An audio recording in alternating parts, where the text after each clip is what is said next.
Hello and welcome back to An Old Man Watches, where today I'm going to be talking about the 2024 historical fantasy adventure series Renegade Nell. And when young widow Nell Jackson returns to England after her husband is killed in the Spanish War of Succession, it is to learn that her whole family believed her to be as dead as her not so lamented spouse.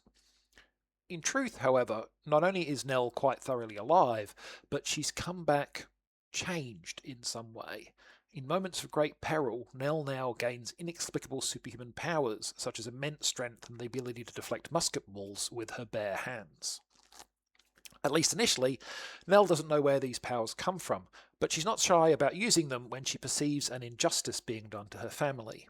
So when Thomas Blanchford, the cruel son of the local magistrate, seems intent on harassing one of Nell's sisters, she delivers a comprehensive and very public beatdown. But while Nell is protected by her powers, her family is much more vulnerable, both physically and socially. Thomas Blanchford has wealth and status, and now he also has a grudge. What's more, Thomas Blanchford has friends who secretly harbour much more sinister and malevolent natures than his own, friends with dark powers that may exceed Nell's own strange gifts. As the title of the show suggests, Nell soon finds herself a renegade on the run from the law, with only a small group of friends and allies, including a charming but morally dubious highwayman, to aid her against the dark conspirators she's unwittingly offended. So you may not have heard of Sally Wainwright, who created Renegade Nell, but she's a six-time BAFTA winner for the TV show she's created and written, and in 2020 she was appointed an Officer of the Order of the British Empire, which is to say that she became an OBE, for her services to writing and television. So she's been pretty successful critically and commercially. That pedigree was probably what prompted Disney to pick up this historical fantasy adventure series for their streaming platform. Unfortunately, despite generally positive reviews, the show apparently did not meet the metrics Disney was hoping for, though they were never specific about what those metrics might be, and the show was cancelled after only one season of 9 episodes. On the plus side, however, the season we got was designed to tell a complete story, while leaving the door open for more stories later. So this is not one of those there's no point in watching because there's no ending situations. There is an ending, and a pretty good one. But is there a point in watching in general? Well, answering that question is the whole reason this video exists, so let's dive in. And let's start with what, in my opinion, is the show's biggest weakness in securing an audience, which is that the first episode is the weakest episode.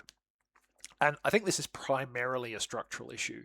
Renegade Nell has a lot of characters to introduce, not just Nell herself, but also her two sisters, her father, Thomas Blanchford, Thomas's sister, Thomas's father, that charming highwayman I mentioned, Thomas's wicked friend, the force behind Nell's powers, and an indentured servant with a tragic backstory. Oh, and of course, the show needs to establish the relationships between all those characters. Squeezing all that into one episode, which is what the writers decided to do, may have been biting off more than they could comfortably chew, or at least handle deftly. The showrunners clearly recognised the amount of ground they had to cover. At 51 minutes, the first episode is roughly 25% longer than all the rest, which clock in around 40 minutes. And they probably felt that extra time was needed, and it is, but the result is to me that the opening episode feels both overstuffed with content and a bit slow. I seriously considered not pressing on with episode 2. But I am glad that I did, because once it does have its many narrative ducks in a row, Renegade Nell is a fun romp. And the turnaround starts pretty much immediately. By the end of episode 2, my doubts about the show were gone, and I was confident I would watch the series to its conclusion. The main reason for this is that from the second episode onward, the tempo and pacing of the show feels much better balanced. Plenty of stuff keeps happening. One thing you can never say about Renegade Nell is that it's slow paced, but they don't come quite so fast, and the episodes are shorter, so you don't feel overstuffed the way the opener did. The smidgen of extra time allowed for each new development really helps the show find its balance.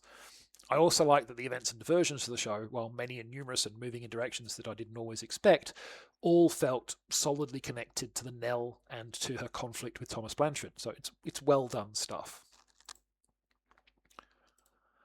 Also good stuff is the cast, who are uniformly charismatic and compelling in their respective roles.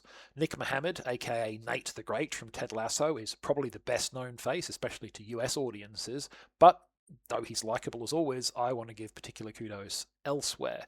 First, I want to mention Alice Kremmelberg, who is excellent in her role as Sophia, the sister of Thomas Blanchard.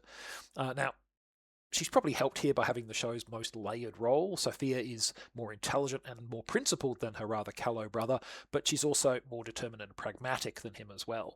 That mixture of qualities, plus her fierce sense of personal worth and familial loyalty, gives Sophia the most dynamic and substantial character arc in the series. Second, I want to call out Florence Keane, who plays Nell's youngest sister, George. Keane was only 12 or 13 years old at the time the show was filmed, but she performs with the maturity and naturalness of a much older and more experienced thespian. There's none of the overly chirpy brightness of a child actor trying too hard. I've no idea if Keane plans to make acting her career, but if she does, she certainly looks to have the talent and the craft to succeed.